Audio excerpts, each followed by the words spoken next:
Boss, sino pinakamahirap ng kalaban? Mahirap namin nakalaban. Ito, ang bukod kay Magellan, kasi kumakalaban din kami ng mga Spartan eh. Spartan! Tangin mo, mahirap kalaban yun, pre! Oo. Di ba?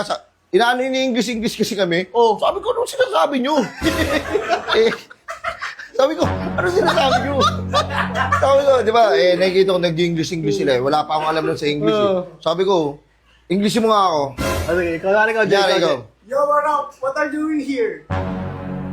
Sheesh! Diba nasasabihin ko eh. Sabi ko, itakan kami o tagaan kami hanggang sabi pumanaw oh. Oh, ganun talaga, alam mo.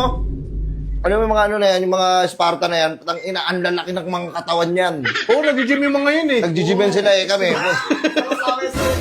Sama-sama Ang ina sila. mga gym rat yan eh.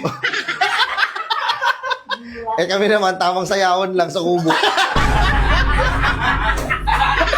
Kaya ano magagawa namin eh. Eh sila, mga ano sila eh, mga preparado yung mga katawan nila eh. Oo, mga Pag nung ako doon, kompleto pa mga gamit nun, mga demonyo yun. kompleto yun eh. Kami, gawa-gawa lang namin. Oo, Tangin na, takbuhan kami oh. Pag nagkabanggaan kami. Ni ano ko may eh. matay ka. Nalokat ka. Nalokat ako na power. Oh. Yung mata ko nagdilim. Sabi ko, tangin na na. Tinitigan ko siya oh. Salamat ka. Yari ka sana, lasing sana si Papa. Sapul ka siya, sapul.